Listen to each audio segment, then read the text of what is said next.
Let's drink coffee, fam. And I have here a pandesal.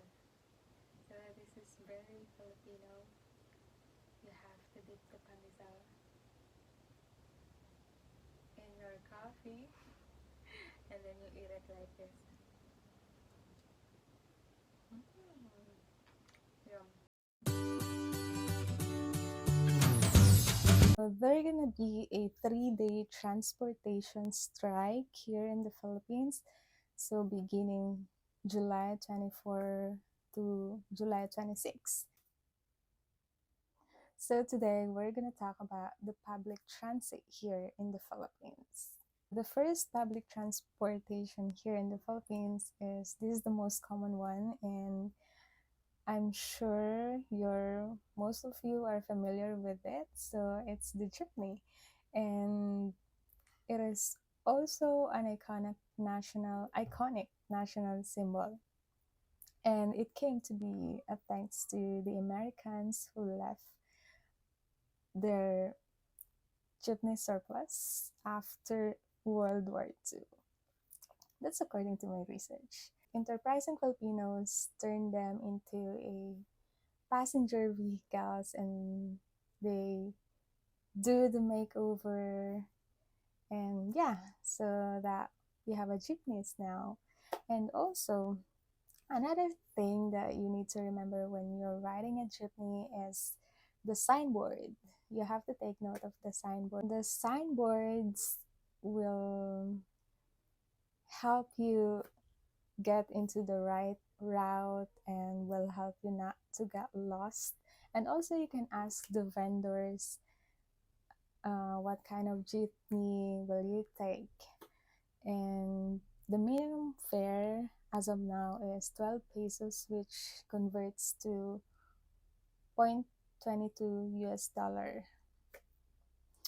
And when you ride a jeepney, make sure you have a cash on you, because most of the time it's the driver that will give you a change, and he's driving, and it will be a lot of inconvenience when you're driving and you have to change into a large bill. So make sure you have a cash, and also ask the locals how much would be the fare, so that you will not be scammed. Because sometimes, I'm not generalizing all the drivers, but if they know that it's your first time here, like you're not, even if you're not foreigner, if they can sense that you're not you're not someone from there, you're not familiar, then chances are they will charge you higher than the usual one. So make sure to ask the vendors before you ride into a jeepney. And yeah, don't forget to say para po when you wanna get off. And yeah, you can also pull the string. The jeepney has that to signal the driver to stop. So you have to pull the string several meters before your actual stop to signal the driver to stop, so that he will have a spare time um,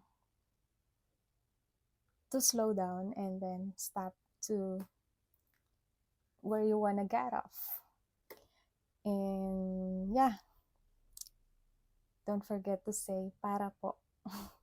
And also, if you're not sitting beside the driver and you have to pass your fare, you have to say bayad po. Paabot po ng bayad. Like, yeah, you have to pass your fare to the person sitting next to you. The second one is the bus or the bus, whatever you call it. So we have bus here around Metro Manila, and also we have provincial buses. And if you're going to ride in a bus and you're going to the provinces, you have to know their schedule so that you can book or you can go to the terminal earlier. And also, sometimes you have to pay the conductor, we call it conductor, the one who collect the payments when you're inside a bus, or there are some terminals that you need to pay already before you get off the bus. And there is also a point-to-point bus or P2P where you can get on in the city, like city buses. So they have one pickup spot and then one drop-off spot. And we have that in our company. We have a P2P. And another thing, when you're riding a P2P, some of them are using a card, or we call it bit card. You can also use that for payment when you're riding a train here, but you can also use that when you opt to ride a P2P buses. And some of the provincial buses have air conditioned and they have a built-in washroom or comfort room in the bus, because some provinces will take you like 12 hours ride or 6 hours, 4 hours. It's such a long drive, so it's very convenient that you take into consideration that the bus that you are riding have a comfort room. So the third one is the train in the Philippines. So we have three. The first one is MRT, or Metro Rail Line Transit, and the second one is LRT, Light Rail Transit, and then the third one is PNR, or Philippine National Railway. So yeah, this is the bit card, by the way. So I used this when I ride a train here in the Philippines. And yeah, I would suggest that you get it if your mode of transportation is like a train. But if you don't usually use the train as a mode of your transportation to get around Metro Manila, they also have a loading card there in every station. So you can just use that. And I I have this because my mode of transportation when I go to work is MRT, so to avoid traffic in EDSA. And it's fast when I ride an MRT instead of other public transit. All right, so the next one is tricycle. So your trip will not be interesting if you don't ride a tricycle. So only four passengers are allowed uh, in a tricycle. So it's like the same in Thailand, like the tuk-tuk. Yeah, it looks like that, almost the same. And also, when you're a taller person, so I suggest that you ride behind the tricycle. You ride or you sit at a sidecar, like behind the driver. I wouldn't suggest you to like go inside. Like, it's hard to explain, but I'm just gonna put the picture here of what tricycle looks like. Because if you're a taller person and there's a bump, the chances are you're gonna untog. You're gonna also bump your head at the roof of the tricycle. So apologies, my vocabulary is only 150. Anyway, so the tricycle usually have uh, designated routes, or they are only allowed to go into small roads. They're not allowed to go in the highways. Well, they can if they are in the provinces, but here in Metro Manila, they can't.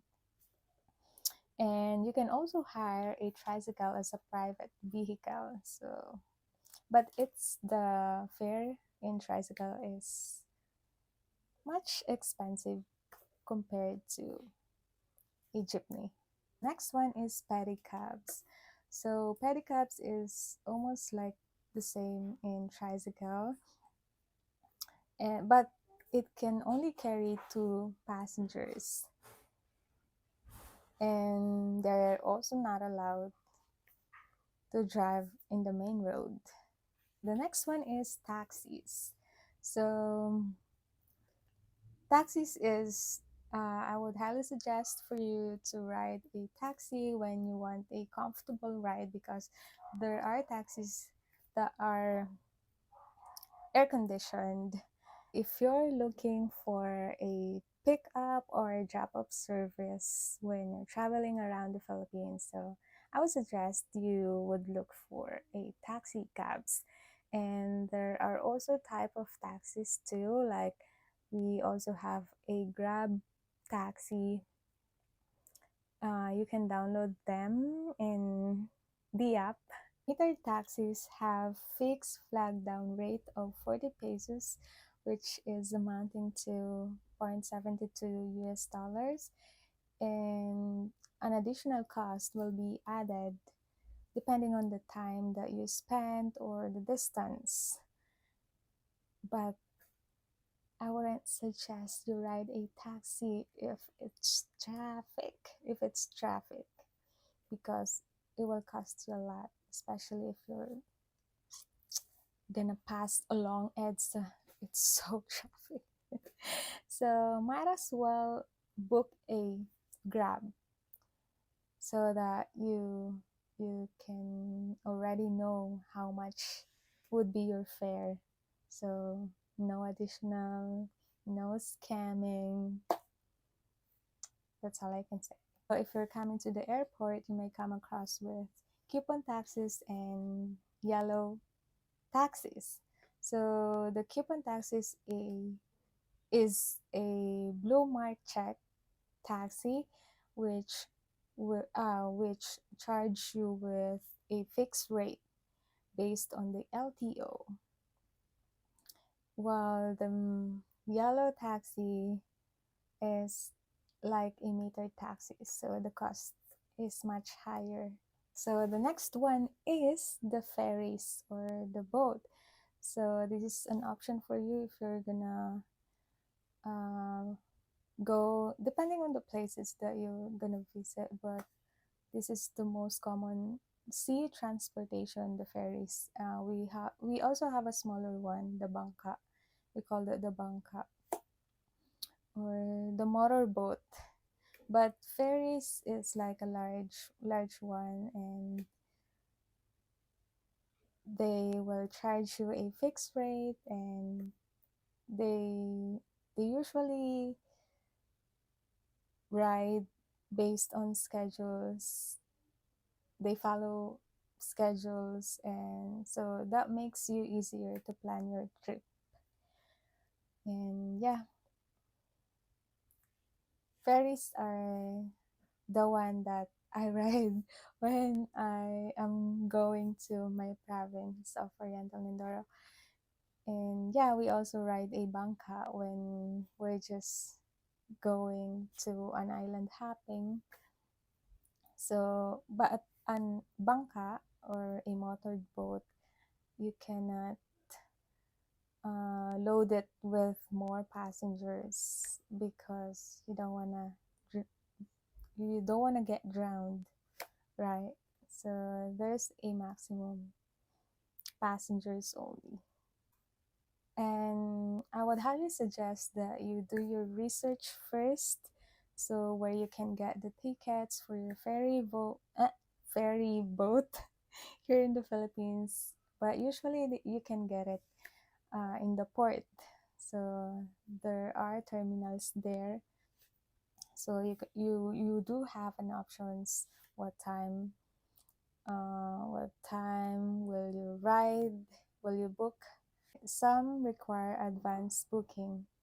So make sure you do your research, and yep, because you don't want to travel when there's a storm, right? And you know that here in the Philippines, we are prone to typhoon. So, yeah, do your research first. So, the next public transit here in the Philippines is the motorcycle taxis. We have a lot, like we call it habal-habal, or you can book a joyride or angkas. A motorcycle taxis is like a motorcycle. You will sit behind the driver, and the fare is usually depends upon how it depends upon you and the driver. How will you how will you come up with a fare? Because you can hire him to become your driver to explore the small islands, especially the Siargao and Palawan. But here in Metro Manila, when you book a Grab, not Grab, when you book Angkas or Joyride, so you can already see how much would be your fare. So you don't have to talk to the driver how much would it cost if you're going to these places from here going to these places. So if you're traveling here in Manila and you're just alone and you want to explore here and you don't have to carry a big lead bags, I would suggest you to download a Grab and no, yeah, Grab taxi, and also yeah, Angkas, since we're talking about the motorcycle taxis, Angkas and Joyride. So it's more convenient and it's also hygienic because the driver will and it's safe, by the way, because the driver will lend you to use they have a spare helmet for you, and they have these hair nets so that it's hygienic, so it's clean. So it's clean that like your hair will not smell something, like you don't get the smell of the helmet, or you can also bring your own helmet if you're not comfortable using other people's helmet, or yeah, you want to be extra hygienic. So that's also okay. The last one is the fastest and most expensive way to explore the Philippines is the airplane. So the Philippine airports is scattered across islands, and there are domestic and international airports here in the Philippines. So that's it for today's video, fam. I hope you learned something from me again. And yeah, if this is the kind of content that you like, please consider subscribing and hit that like button, and yeah, share it with your friends too. And I hope you have a nice weekend and have a great day, fam. Bye.